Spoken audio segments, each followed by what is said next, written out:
नज़र तेज करने वास्ते पुछदे सी कि नज़र तेज किस तरह। वो हमने तुसी 2 कलियां लहसुन दियां खा के उपर बकरी दा दुध पी लवे जी, इहदे नाल अपनी नज़र तेज होण लग जांदी सारी। ते सौंफ बादाम ते कूजा मिश्री ये बराबर लेके तुसी अपने 1-2 चमचा सवेर नूं खा लिया, 1 शाम नूं खा लिया, ऐ कर लो। ते गाजरां दा जूस, टमाटरिਆਂ दा जूस वधिया चीज़ हैगी इहदे वास्ते। ਜਾਂ ਫਿਰ ਤੁਸੀਂ ਆਪਣੇ ਔਲੇ ਵੀ ਵਧੀਆ ਚੀਜ਼ ਹੈ ਜੀ। ਔਲਿਆਂ ਦਾ ਤੁਸੀਂ ਜੇ ਤੁਹਾਨੂੰ ਫਰੈਸ਼ ਔਲੇ ਮਿਲਦੇ ਆ ਉਹਦੇ ਵਿੱਚੋਂ ਤੁਸੀਂ ਉਹਨੂੰ ਕੱਦੂਕਸ ਕਰਕੇ ਔਲਿਆਂ ਨੂੰ ਉਹਦੇ ਵਿੱਚੋਂ ਉਹਨਾਂ ਸ਼ਹਿਦ ਪਾ ਦੇਣਾ, ਜਿਵੇਂ ਸ਼ਹਿਦ ਪਾਣਾ ਜਿੰਨੇ ਕੋ ਔਲੇ ਜੇ ਡੁੱਬ ਜਵੇਂ ਵਿੱਚ ਉਹਦੇ। ਉਹ ਹਫ਼ਤਾ 2 ਹਫ਼ਤੇ ਤੁਸੀਂ ਹਫ਼ਤਾ ਕੁ ਪਿਆ ਰਹਿੰਦਾ ਉਹਨੂੰ ਭਾਂਡੇ 'ਚ। ਉਹ ਤੋਂ ਬਾਅਦ ਤੁਸੀਂ ਆਪਣੇ 1 ਚਮਚਾ ਸਵੇਰ ਨੂੰ, 1 ਚਮਚਾ ਸ਼ਾਮ ਨੂੰ, ਤੇ 1 ਚਮਚਾ ਸਵੇਰ ਨੂੰ ਜਿਹੜਾ ਖਾਲੀ ਪੇਟ ਖਾਣਾ, ਸ਼ਾਮ ਨੂੰ ਤੁਸੀਂ ਖਾ ਸਕਦੇ ਆ ਜੀ। ਇਹਦੇ ਨਾਲ ਵੀ ਨਜ਼ਰ ਬਹੁਤ ਤੇਜ਼ ਹੋ ਜਾਂਦੀ ਹੈ, ਅਗਰ ਹਾਜ਼ਮਾ ਹੁਜਮਾ ਸਾਰਾ ਠੀਕ ਠੁਕ ਰਹਿੰਦਾ ਹੈਗਾ ਸਾਰਾ।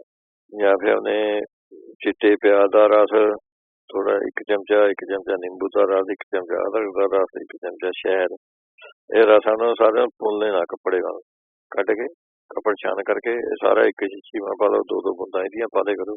ਇਹ ਵੀ ਨਜ਼ਰ ਵਾਸਤੇ ਵਧੀਆ, ਕਿਤੇ ਅੱਖਾਂ ਨੂੰ ਐਨ ਸਫਾਈ ਸੂਈ ਕਰ ਦਿੰਦਾ ਅੱਖਾਂ ਦੀ ਇਹਦੇ ਵਿੱਚੋਂ। ਤੇ ਪਾਲਕ, ਸ਼ਲਗਮ, ਟਮਾਟਰ, ਖੀਰਾ ਇਹ ਜਿਹੀਆਂ ਚੀਜ਼ਾਂ ਤੁਸੀਂ ਜ਼ਿਆਦਾ ਖਾਣੀਆਂ ਹੈਗੀਆਂ। ਗਾਜਰਾਂ ਵੀ ਬਹੁਤ ਵਧੀਆ ਚੀਜ਼ ਹੈ ਜੀ, ਵਿਟਾਮਿਨ ਏ ਹੁੰਦੀ ਹੈ ਨਾ, ਇਹ ਵੀ ਆਪਣੇ ਨਜ਼ਰ ਨੂੰ ਠੀਕ ਕਰ ਦਿੰਦੀਆਂ ਹੈਗੀਆਂ ਤੁਹਾਨੂੰ। ਨਹੀਂ ਤਾਂ ਉਹਨੇ ਇਕੱਲੀ ਹਥੇਲੀਆਂ ਰਗੜ ਕੇ ਥੋੜ੍ਹੀਆਂ ਜਿਹਾ ਗਰਮ ਜਿਹੀਆਂ ਹੋ ਜਾਂਦੀਆਂ, ਜਾਂ ਰਗੜਦੇ ਆਪਾਂ ਉਹ ਵੀ ਆਪਣੇ ਅੱਖਾਂ ਤੇ ਰੱਖੀ ਜਾਣੀਆਂ ਹੈਗੀਆਂ ਇਹ ਵਾਰ-ਵਾਰ 5-7 ਵਾਰੀ ਕਰਕੇ ਆਪਣੇ ਸੇਕ ਸੂਕ ਜ਼ਿਆਦਾ ਹੋ ਜਾਂਦੀ ਅੱਖਾਂ ਨੂੰ, ਇਹਦੇ ਨਾਲ ਵੀ ਆਪਣੇ ਠੀਕ ਹੋ ਜਾਂਦੀ ਹੈ। नज़र तेज करने वास्ते पुछदे सी कि नज़र तेज किस तरह। वो हमने तुसी 2 कलियां लहसुन दियां खा के उपर बकरी दा दुध पी लवे जी, इहदे नाल अपनी नज़र तेज होण लग जांदी सारी। ते सौंफ बादाम ते कूजा मिश्री ये बराबर लेके तुसी अपने 1-2 चमचा सवेर नूं खा लिया, 1 शाम नूं खा लिया, ऐ कर लो। ते गाजरां दा जूस, टमाटरिਆਂ ਦਾ जूस वधिया चीज़ हैगी इहदे वास्ते। ਜਾਂ ਫਿਰ ਤੁਸੀਂ ਆਪਣੇ ਔਲੇ ਵੀ ਵਧੀਆ ਚੀਜ਼ ਹੈ ਜੀ। ਔਲਿਆਂ ਦਾ ਤੁਸੀਂ ਜੇ ਤੁਹਾਨੂੰ ਫਰੈਸ਼ ਔਲੇ ਮਿਲਦੇ ਆ ਉਹਦੇ ਵਿੱਚੋਂ ਤੁਸੀਂ ਉਹਨੂੰ ਕੱਦੂਕਸ ਕਰਕੇ ਔਲਿਆਂ ਨੂੰ ਉਹਦੇ ਵਿੱਚੋਂ ਉਹਨਾਂ ਸ਼ਹਿਦ ਪਾ ਦੇਣਾ, ਜਿਵੇਂ ਸ਼ਹਿਦ ਪਾਣਾ ਜਿੰਨੇ ਕੋ ਔਲੇ ਜੇ ਡੁੱਬ ਜਵੇਂ ਵਿੱਚ ਉਹਦੇ। ਉਹ ਹਫ਼ਤਾ 2 ਹਫ਼ਤੇ ਤੁਸੀਂ ਹਫ਼ਤਾ ਕੁ ਪਿਆ ਰਹਿੰਦਾ ਉਹਨੂੰ ਭਾਂਡੇ 'ਚ। ਉਹ ਤੋਂ ਬਾਅਦ ਤੁਸੀਂ ਆਪਣੇ 1 ਚਮਚਾ ਸਵੇਰ ਨੂੰ, 1 ਚਮਚਾ ਸ਼ਾਮ ਨੂੰ, ਤੇ 1 ਚਮਚਾ ਸਵੇਰ ਨੂੰ ਜਿਹੜਾ ਖਾਲੀ ਪੇਟ ਖਾਣਾ, ਸ਼ਾਮ ਨੂੰ ਤੁਸੀਂ ਖਾ ਸਕਦੇ ਆ ਜੀ। ਇਹਦੇ ਨਾਲ ਵੀ ਨਜ਼ਰ ਬਹੁਤ ਤੇਜ਼ ਹੋ ਜਾਂਦੀ ਹੈ, ਅਗਰ ਹਾਜ਼ਮਾ ਹੁਜਮਾ ਸਾਰਾ ਠੀਕ ਠੁਕ ਰਹਿੰਦਾ ਹੈਗਾ ਸਾਰਾ।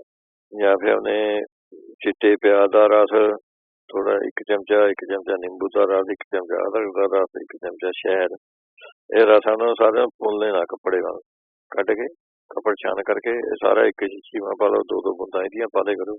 ਇਹ ਵੀ ਨਜ਼ਰ ਵਾਸਤੇ ਵਧੀਆ, ਕਿਤੇ ਅੱਖਾਂ ਨੂੰ ਐਨ ਸਫਾਈ ਸੂਈ ਕਰ ਦਿੰਦਾ ਅੱਖਾਂ ਦੀ ਇਹਦੇ ਵਿੱਚੋਂ। ਤੇ ਪਾਲਕ, ਸ਼ਲਗਮ, ਟਮਾਟਰ, ਖੀਰਾ ਇਹ ਜਿਹੀਆਂ ਚੀਜ਼ਾਂ ਤੁਸੀਂ ਜ਼ਿਆਦਾ ਖਾਣੀਆਂ ਹੈਗੀਆਂ।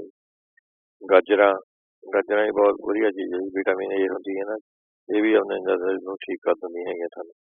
ਨਹੀਂ ਤਾਂ ਉਹਨੇ ਇਕੱਲੀ ਹਥੇਲੀਆਂ ਰਗੜ ਕੇ ਥੋੜ੍ਹੀਆਂ ਜਿਹਾ ਗਰਮ ਜਿਹੀਆਂ ਹੋ ਜਾਂਦੀਆਂ, ਜਾਂ ਰਗੜਦੇ ਆਪਾਂ ਉਹ ਵੀ ਆਪਣੇ ਅੱਖਾਂ ਤੇ ਰੱਖੀ ਜਾਣੀਆਂ ਹੈਗੀਆਂ ਇਹ ਵਾਰ-ਵਾਰ 5-7 ਵਾਰੀ ਕਰਕੇ ਆਪਣੇ ਸੇਕ ਸੂਕ ਜ਼ਿਆਦਾ ਹੋ ਜਾਂਦੀ ਅੱਖਾਂ ਨੂੰ, ਇਹਦੇ ਨਾਲ ਵੀ ਆਪਣੇ ਠੀਕ ਹੋ ਜਾਂਦੀ ਹੈ ਜੀ।